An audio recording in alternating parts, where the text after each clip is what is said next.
ప్రియమైన దేవుని బిడ్డలారా, దేవుని యొక్క వాక్యములో కల్దీయుల పట్టణమైన ఊరు అను ప్రాంతం నుండి బయలుదేరి వచ్చినటువంటి అబ్రహాము హారాను అనేటువంటి ఒక స్థలములో నివాసం ఉన్నాడు. బైబిల్ పండితుల అంచనా 10 సంవత్సరాలు ఉండి ఉంటాడని అంచనా. దేవుడైన యెహోవా అబ్రహామును కల్దీయుల పట్టణములో ఉండగా పిలిచినప్పుడు అబ్రహాము కుటుంబ వివరం నేను మీకు చెబుతున్నాను, జాగ్రత్తగా. అబ్రహాము యొక్క తండ్రి పేరు తెరహు. తెరహు మనకు అర్పక్షదు అనేటువంటి వ్యక్తి యొక్క లైనేజ్ లో, షేము అనేటువంటి వ్యక్తి యొక్క వంశంలో వచ్చినవాడు. మీకు అర్థం కావటానికి కొంత వివరణ ఇస్తాను, జాగ్రత్తగా వినండి. దేవుడైన యెహోవా ఆదాము హవ్వలను మొట్టమొదటిగా ఆయన నిర్మించాడు. వారిని ఏదైనా వనములో ఉంచాడు. వారు దేవుడు ఇచ్చిన ఏకైక ఆజ్ఞ అతిక్రమించారు. ఆ కారణం చేత వారు ఏదైనా నుండి గెంటి వేయబడ్డారు. అక్కడ కయీను వచ్చినట్లుగా, మొదటి సంతానముగా వచ్చినట్లుగా వాక్యము మనకు జ్ఞాపకం చేస్తుంది. కయీను, హేబెల్, అక్కడ మానవుల ఉత్పత్తి ప్రారంభం. మరలా హేబెలును కయీను చంపేశాడు. అతని స్థానములో దేవుడు ఆ దంపతులకు షేతునిచ్చాడు. కయీను సంతానము, షేతు సంతానం. మీరు వెంటనే ప్రశ్నించాలి, కయీనుకి భార్య ఎక్కడిది, షేతుకి భార్య ఎక్కడిది? 5వ అధ్యాయం ఆదికాండంలో ఆదామునకు అనేక మంది కుమారులు కుమార్తెలు కలిగిరి అని వ్రాసి. కనుక ప్రారంభమున ఆదాము యొక్క సంతానములో నుండే వివాహాలు చేసుకుంది. కయీను ఒక స్త్రీని వివాహం చేసుకుని అతడు నోదు అనేటువంటి ప్రాంతం అతని నుండి అభివృద్ధి చెందింది. మోషే ఈ వివరణ రాసినప్పుడు నోదు దేశమునకు కయీను వెళ్ళాడు అని రాశాడు. మోషే కాలమునకు అక్కడ కయీను వెళ్ళిన స్థలాల్లో నోదు అను దేశం ఉంది. చూడండి, ఇవాళ మనం హైదరాబాదుని మనం చూస్తే భాగ్యనగరం అన్నారు. చార్మినార్ 1600 సంవత్సరాలు కట్టినప్పుడు భాగ్యనగరంలో కట్టారు, హైదరాబాద్లో కాదు. కానీ రెండు ఒకటే, నామం రూపాంతరం చెందింది అంతే. స్థలం అదే, నామాలు మారాయి. భూమి మీద స్థలాలు అవే, కానీ కాలక్రమేణా వృద్ధి చెందే కొలది పేర్లు మారుతూ వచ్చాయి. అంతెందుకు, భారతదేశం బిఫోర్ 1947 పాకిస్తాన్ కలిసే ఉంది, బర్మా కలిసే ఉంది కదా. కాబట్టి ఉపఖండం కలిసి ఉండేది, తర్వాత విడిపోయి. కనుక డివిజన్స్, అలాగే మెర్జింగ్స్, ఇవన్నీ కూడాను కాలానుకూలంగా అవి జరుగుతూ వచ్చాయి. ఉదాహరణ, మనం ఒక 4 సంవత్సరాల క్రితం ఒకే రాష్ట్రంగా ఉన్నాం, తర్వాత 2 రాష్ట్రాలు అయిపోయాయి, తెలంగాణ, ఆంధ్రప్రదేశ్. అంతకుముందు తమిళనాడులో మద్రాసుతో కలిసి ఉండేవాళ్ళం. తమిళనాడు ముఖ్య పట్టణం మెడ్రాసు, అది తర్వాత చెన్నైగా మారి. కావున అప్పుడు వాళ్ళతో కలిసి ఉండేవాళ్ళం. ఆంధ్ర డివైడ్ అయింది 1956. కనుక ఇలా మనం చూసినట్లయితే మొట్టమొదట ఇండియా ఏర్పడినప్పుడు ఉన్న స్టేట్స్ చాలా తక్కువ. ఇప్పుడు నూతనమైన స్టేట్స్ వచ్చాయి, అలాగే జార్ఖండ్, ఉత్తరాంచల్, తెలంగాణ, ఇవన్నీ న్యూ స్టేట్స్. అలాగే మనకు మధ్యప్రదేశ్ నుంచి రాష్ట్రాలు విడిపోయాయి. కనుక ఈ విధంగా మనం చూస్తున్నప్పుడు స్థలాలు వాటి యొక్క మార్పులు వివిధ కాలాల్లో రకరకాలుగా వస్తూ ఉంటాయి. జాతులు మారుతూ ఉంటారు. ఇది చరిత్ర ఎరిగిన సత్యమే. కనుక దీనిలో నేను వివరణ ఇస్తున్నాను జాగ్రత్తగా. ప్రతి దేశం ఆదాము హవ్వ నుండి పుట్టినటువంటి వ్యక్తుల జీవితాల్లో నుంచి అభివృద్ధిలోకి వచ్చినటువంటిదే. ఆదాము నుండి 10 తరములకు నోవాహు వచ్చాడు. నోవాహు దగ్గర జలప్రళయం వచ్చింది. భూమి మీద ఉన్న వాళ్ళందరూ చచ్చిపోయారు. ఒక 8 మంది మనుషులు ఉన్నారు. అందులో హాము, షేము, యాపేతు కుమారులు, నోవాహు భార్య. నోవాహు యొక్క భార్యకు తర్వాత సంతానం కలిగారా? ఎంతమంది అయ్యుంటుంటారు అది మనకు తెలియదు, చెప్పలేదు బైబిల్. కానీ హాము, షేము, యాపేతు నుండి కలిగిన సంతానం ఎవరెవరికి పుట్టారనేది చాలా స్పష్టంగా బైబిల్లో రాశాడు. కనుక ఈ షేము సంతానము నుండి 10వ తరం వాడు అబ్రహాం. నోవాహు తరువాత నోవాహు కుమారుడైన షేము సంతానములో అబ్రహాము 10th జనరేషన్, 10వ వాడు. కనుక అక్కడికి వచ్చేటప్పటికి ఆదాము నుండి సుమారు 2000 సంవత్సరాలు జరిగింది. అబ్రహాం గారి దగ్గరకు వచ్చేటప్పటికి కొన్ని దేశాలు ఏర్పడి ఉన్నాయి. ఒక జనసమూహాలు, దేశాలంటే వాళ్ళ మనకులాగా 130 కోట్లు ఉన్న దేశాలు కాదని. చూడండి, నేను ఎప్పుడు జనాభా గురించి చెప్పినప్పుడు చెబుతుంటాను, భారతదేశం స్వతంత్రం వచ్చినప్పుడు బిలో 50 crores మనం ప్రజలు. ఇవాళ 70 ఏళ్లలో మనం 80 కోట్లు పెరిగిపోయాం. ఎట్లా పెరిగాం 80 కోట్లు 70 సంవత్సరాల్లో? చైనా అతి ఎక్కువ జనాభా ప్రపంచంలో. చైనాను కూడా మనం 20-40కి దాటి వెళ్ళిపోతామని చెప్పి అంచనా వేస్తున్నాం. చైనాలో చైల్డ్ బర్త్ బాగా కంట్రోల్ ఉంది ఇప్పుడు ప్రజెంట్.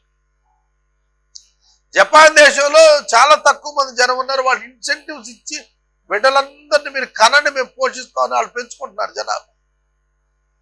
కాబట్టి దేశాలు ఏర్పడ్డాయి అంటే నోవాహు యొక్క సంతానము నుండి వచ్చినటువంటి కుటుంబాల వల్లే. దీనికి సపోర్టింగ్ మాట చెబుతారు. అబ్రహాముని మీరు తీసుకోండి. అబ్రహాము యొక్క తండ్రికి 3 కుమారు. తండ్రి పేరు తెరహు. అబ్రహాము, నాహోరు, హారాను అని 3 ఉన్నారు. ఇందులో మనం చూస్తే హారాను పెండ్లయ్యి లోతు అనే కుమారుని కలిగి ఉన్నట్టుగా కనిపిస్తారు. అబ్రహామునకు సంతానం లేరు. నాహోరుకు సంతానం ఉండి ఉంటారు. అది మనకు ఇది విధంగా ఇక్కడ మనం దాన్ని చూడాల్సింది ఉంది. నాహోరు మిల్కా. నాహోరు యొక్క భార్య పేరు మిల్కా. మనము ఈ కుటుంబ నేపథ్యాన్ని చూస్తున్నప్పుడు హారాను కల్దీయుల పట్టణంలోనే అతడు అక్కడ చనిపోయినట్లుగా మనకు కనిపిస్తుంది. ఈ హారాను పేరిట దేవుని పిలుపు పొందిన అబ్రహాము తండ్రి అయిన తెరహును హారాను కుమారుడైనటువంటి లోతును వెంట పెట్టుకుని హారాను పట్టణానికి వచ్చి అక్కడ నివసించాడు కొంతకాలం. అలా 10 years they made business there అని అంచనా. ఎందుకంటే యూఫ్రటీస్ నది దాటక మునుపు తెరహు చనిపోయాడు. తెరహు చనిపోయినప్పుడు అబ్రహామునకు 75 సంవత్సరాలు. అప్పుడే అతడు ఆ యొక్క హారాను నుండి బయలుదేరి యూఫ్రటీస్ దాటి కనానుకు వచ్చాడు. కాబట్టి హీబ్రూ అని పిలిచారు అబ్రహాం గారిని, అంటే నది దాటిన వాడు. హెబర్ అంటే నది, హీబ్రూ అంటే the one who crossed the river. కనుక అబ్రహాము యొక్క సహోదరుడైన హారాను ఆ పేరు ఎట్లా వచ్చింది? హరాను అనే పేరు, దానిని మనము కొంచెం ఆలోచించాలి. ఎందుకంటే లోతు ఒక్కడే హారాను కొడుకు, హారాను చనిపోయాడు. లోతు నుంచి వచ్చినటువంటి కుటుంబాలు అమోనీయులు, మోయాబీలు తప్ప అది వేరే. అబ్రహాం వెళ్ళేప్పటికి అక్కడ పట్టణం ఉండే అవకాశం లేదు, హరాను పేరు. కాబట్టి నేను అనుకునేది ఏంటంటే, హరాన్ అనే పట్టణం మునుపటికే ఉన్నది, ఆ పట్టణ పేరుని బట్టి పెట్టుండాలి. ఈ తెరహు గారు హరాన్ అనే పేరు పెట్టుండాలి కుమారు.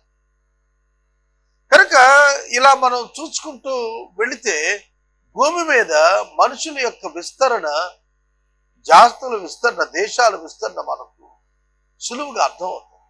బైబిల్ ఆధారంగా, బైబిల్ సత్యం అని తెలుస్తుంది. ఉదాహరణ చెబుతాను. అబ్రహామునకు హాగరు ద్వారా ఇష్మాయేలు పుట్టాడు. ఇష్మాయేలు సంతానం నుండి అరబ్స్ వచ్చారు. ముస్లిం కంట్రీస్ అన్ని కూడా అట్లాగే అభివృద్ధి అయ్యాయి. ఇస్లామిక్ కంట్రీస్ అన్ని కూడా ఏమని చెబుతున్నాయి? ఇబ్రాహీం గారు మా మూల పితరుడు అని చెప్పుకుంటున్నారు. ఇవాళ మనం చూస్తున్నటువంటి ఇరాన్, ఇరాక్, గల్ఫ్ కంట్రీస్ ఇవన్నీ కూడా అబ్రహాము గారే మా యొక్క మూల పితరుడు అని చెప్పుకుంటున్నారు. అబ్రహాము నుండి మేము వచ్చామని చెప్పి ఆ దేశాలు వాళ్ళు ఉన్నాయి, భూమి మీద ఉనికి కలిగి ఉన్నాయి. అబ్రహాము సంచరించినటువంటి ఆ కనాను ప్రాంతాలు అవన్నీ కూడా ఈనాడు మనం చూస్తున్నప్పుడు దేశాలుగా కనిపిస్తుంది.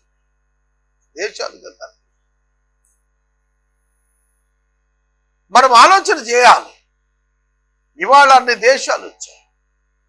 ఇజ్రాయేల్ దేశం ఉంది, పాలస్తీనా, ఇజ్రాయేలు. ఇప్పుడు మనం ఆ భూభాగం అంతా కూడాను ప్రజెంట్ డిస్ప్యూట్ లో ఉన్నట్టుగా మనం చూస్తున్నాం. ట్రంప్ గారి యొక్క గవర్నమెంట్ వైస్ ప్రెసిడెంట్ ఒక మీటింగ్ వేసినాడు. ఆ మీటింగ్ లో ఇస్రాయేలు కొరకు ఐక్య హస్తం చాచినటువంటి ఫోరం ఒకటి అమెరికా దేశంలో ఏర్పడింది. దానికి బెంజమిన్ నెతన్యాహు గారు, ప్రెసిడెంట్ ఆఫ్ ఇజ్రాయెల్, అటెండ్ అయిన వీడియో టేప్ నేను చూశాను. వాళ్ళు టెల్ అవీవ్ అనేటువంటి పట్టణం ఇప్పుడు ఇజ్రాయేలీయులు ముఖ్య పట్టణంగా కలిగి ఉన్నారు. దాన్ని యెరూషలేమే ముఖ్య పట్టణం అనేది అక్కడ మాట్లాడటం నేను విన్నాను. We support Israel to occupy Jerusalem as the citizen. Biblical proof తో ఉన్నది అదే. కాబట్టి అదే మేము సపోర్ట్ చేస్తున్నాం అమెరికా. ఇప్పుడు ఈ యెరూషలేములో కట్టబడిన దేవాలయం ఉన్నటువంటి స్థలం ముస్లిమ్స్ చేతిలో ఉంది. అక్కడ వాళ్ళు డూమ్ ఆఫ్ ద రాక్ కట్టుకున్నారు. డూమ్ ఆఫ్ ద రాక్ కట్టినప్పుడు ఇష్మాయేల్ గారిని బలిచ్చినటువంటి స్థలంగా దాన్ని భావిస్తారు ముస్లిమ్స్. ఇస్సాకును బలిచ్చినట్టుగా ఇజ్రాయెలైట్స్, క్రిస్టియన్స్ భావిస్తారు. అక్కడ డిస్ప్యూట్. అంటే ప్రపంచ చరిత్ర అంతా కూడా బైబిల్ చరిత్రతో కొర్లేట్ అయి తిరుగులాడుతున్నట్లుగా చాలా స్పష్టంగా కనబడతాం. నోవాహు యొక్క ముగ్గురు కుమారుల నుండి ప్రపంచంలోని అన్ని జాతులు వచ్చాయి. స్పష్టంగా హాము నుండి ఏ జాతులు, షేము నుండి ఏ జాతులు, యాపేతు నుండి ఏమి జాతులు వచ్చాయి అనేది చాలా స్పష్టంగా రాశారు. ఎందుకంటే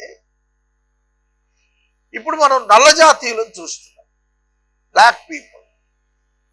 వాళ్ళు హాము నోవాహు యొక్క దిశమలు చూశాడు, అందుకు అతడు చెప్తున్నాయి. అదొక మార్కుగా మనం చూస్తాం.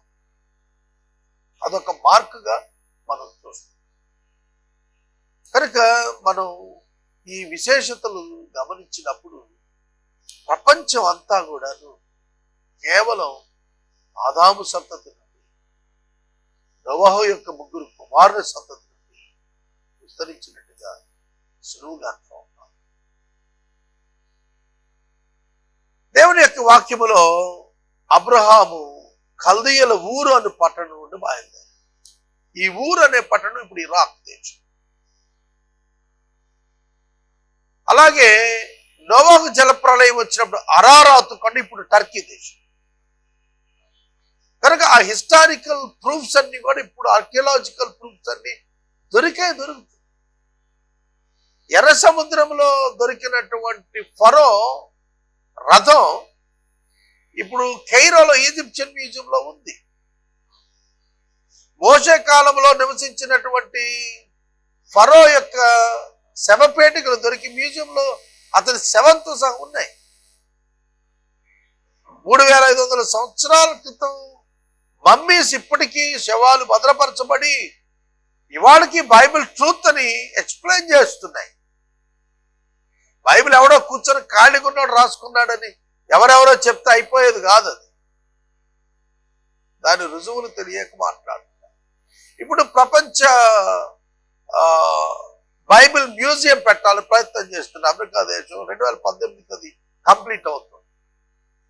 అందులో 4 లక్షల ప్రూఫ్స్ అందులో ఎస్టాబ్లిష్ చేయబోతున్నారు. అన్ని రకాలు ఆర్కియాలజికల్ గా అన్ని రకాలుగా కూడా అనేకమైనటువంటి రుజువులు ఇవాళ ప్రపంచం అంతా కూడా బైబిల్ ట్రూత్ అని తెలియజేస్తుంది. ఈ హరానును గుర్చినటువంటి వివరాలు మనం చూస్తున్నప్పుడు ఈ హరాను తదుపరి కాలంలో ఇప్పటి మన పరిజ్ఞాన భాషలో 1950వ సంవత్సరం దగ్గరకు వచ్చేటప్పటికి శాన్యుల్ఫ్రా అనేటువంటి గ్రామముగా దీనిని ఐడెంటిఫై చేస్తున్నారు. టర్కీలోని archaeological excavation of Harran have been conducted. ఆ తవ్వకాల్లో దొరికినటువంటి ఆధారాలను బట్టి శాన్లుల్ఫా అనేటువంటి గ్రామంగా దాన్ని చదువుతున్నారు. ఇక హరానును గురించి మనం బైబిల్ ప్లేసెస్ లో ఆలోచన చేస్తున్నప్పుడు ప్రజెంట్ డే టర్కీలో ఈ యొక్క హరాను ఐడెంటిఫై అవుతాం. అరారాతు కొండలు, అలాగే ఈ హరాను ప్రాంతం. ఇక్కడనే అబ్రహాము యొక్క ప్రయాణం కొనసాగింది. యూఫ్రటీసు నది దాటక మునుపు తండ్రి అయినటువంటి తెరహుతో అబ్రహాము ఉన్నప్పుడు ఈ ప్రాంతంలో 10 years నివసించాడని అంచనా వేస్తా. కనుక హరాను బైబిల్ గ్రంథంలో మొదట మనకు ఆదికాండము 11వ అధ్యాయంలో ప్రత్యక్షం అవుతుంది. తరువాత దీనిని మనం తరువాత కాలములో గమనించినప్పుడు అష్షూరు అనేటువంటి రాజ్యముగా అది తదుపరి కాలంలో అభివృద్ధిలోకి వచ్చింది. నియో అష్షీరియన్ రూలింగ్ అంటే క్రీస్తు పూర్వము 722లో అష్షూరు అనేటువంటి రాజ్యము వాళ్ళు ఇజ్రాయేలు 10 గోత్రాల వారిని చెరబట్టుకెళ్ళారు. ఆ అష్షూరు ప్రాంతం తూరు అని పట్టణంగా టైర్ అంటారు ఇంగ్లీష్ లో. తూరు పట్టణం అక్కడ ఉన్నట్లుగా చూస్తాం. తూరు ఇస్ క్యాపిటల్ గా మనం అష్షూరుకు భావించాం. ఆ ప్రాంతంలో ఈ యొక్క టర్కీ ప్రాంతం దానిదిగా ఎంచారు. తర్వాత మనము తెరహు నుండి అబ్రహాము నుండి ఇస్మాయేలు, అబ్రహాము నుండి ఇసాకు నుండి యాకోబు, ఏషావు ఇలా కనిపిస్తారు. ఏషావు నుండి ఎదోమీయులు అనేటువంటి జాతి వచ్చారు. అదొక దేశం అయింది. యాకోబు నుండి ఇజ్రాయేలీలు అనే జాతి వచ్చారు. అదొక దేశం అయింది.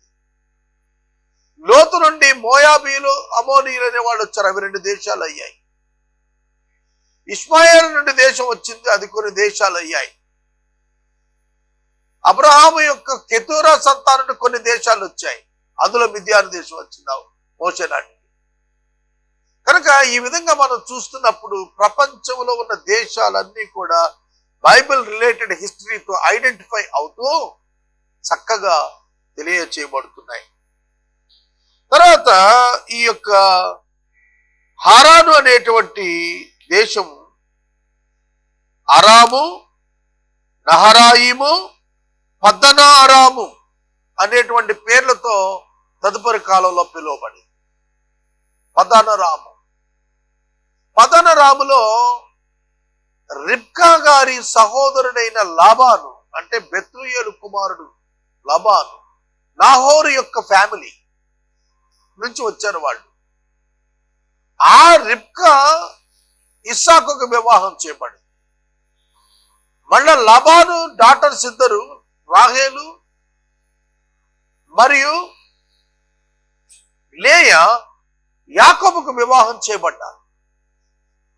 నాహోరు ఫ్యామిలీ నుంచి అబ్రహాం ఫ్యామిలీలోనికి ఈ హరాను ప్రాంతం, టర్కీ ప్రాంతంగా చెప్పబడిన ఈ ప్రాంతం నుంచి వాళ్ళు తిరిగి ఈ ఫ్యామిలీలోకి, ఇజ్రాయెల్ ఫ్యామిలీలోకి ఎంటర్ అయ్యారు వాళ్ళు.